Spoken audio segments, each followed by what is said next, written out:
நம்ம அப்படி பார்க்க வேண்டியதில்லை. நம்ம வந்து ஆடி மாதத்தில் வந்து அம்மனுடைய வழிபாட்டுக்காக பல சந்தர்ப்பங்கள்லையோ, கார்த்திகை மாதத்தில் ஐயப்பனுடைய மாலை போட்டு பல சந்தர்ப்பங்கள்லையோ இந்த மாதிரி பூஜைகள், புனஸ்காரங்கள், பஜனைகள்லாம் நடக்க தான் செய்யுது. அதில் ஒன்றும் பிரச்சனை இல்லை. சில இடங்களில் சில அதிகாரிகள் இந்த மாதிரி கவலைப்பட்டு ஏதாவது செய்வாங்க. அதை வந்து நம்ம வந்து நீதிமன்றம் போய் பண்ணுறதா சரி.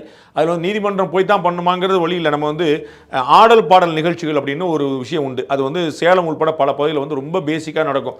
விடிய விடிய விடிய டான்ஸ் நடக்கும். அதில் சினிமா பாட்டெலாம் ஆடுறாங்கன்னு சொல்லிட்டு தடை விதிச்சிட்டாங்க. அப்புறம் ஒவ்வொரு ஆடல் பாடல் நிகழ்ச்சிக்கும் போய் பெர்மிஷன் கேட்டு அப்புறம் இப்போ வந்து ஸ்டாட்டிக்காக ஆர்டர் கொடுத்துருக்காங்க. எப்போ ஆடல் பாடலில் வந்து ஏதாவது தடை விதிச்சா மட்டும்தான் சொல்லும். மற்றெல்லாம் ஒவ்வொன்றுக்கும் நீங்கள் வந்து முன்னாடி நம்ப மாட்டீங்க. ஒவ்வொரு கோயிலேருந்து ஒரு பெட்டிஷன் போட்டு இந்தந்த கோயிலுக்கு எக்ஸம்ஷன் கொடுத்து பண்ணிட்டு இருப்பாங்க. அப்புறம் நீதிமன்றமே சொல்லிச்சு அப்படிலாம் தேவையில்லை. அதுபோல சில விஷயங்களில் வந்து முதல்ல அந்த மாதிரி குழப்பம் இருக்கும், பிறகு தெளிவு இருக்கும். தப்பு இல்லை. நீதிமன்ற வழிமுறையை நடைமுறையை நம்ம நம்பி செயல்படுவது தப்பு கிடையாது.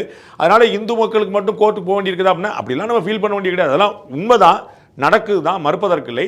ஆனால் நம்ம வந்து இல்லை அதெல்லாம் ஒத்துக்க முடியாது, நாங்கள் எல்லாத்துக்கும் கோர்ட்லாம் போக மாட்டோங்கிற ஒரு சிந்தனை வரக்கூடாது. ஸோ நீதிமன்றம் போய் அனுமதி பெற வாங்கிய நிலைமை இருப்பது சரி. அப்போ சட்டத்தை மதிப்பவர்கள் அப்படிங்கிற ஒரு முக்கியமான விஷயம் நடக்கும். அப்படி தான் சட்டத்தை எல்லாரும் மதிக்கணும். சட்டத்தை யாரும் கையில் எடுக்க முடியாது. காவல்துறைக்கு தடை விதிக்கிறதுக்கான அனுமதி உண்டு, அதிகாரம் உண்டு. அதை தடை வைக்கிறாங்க.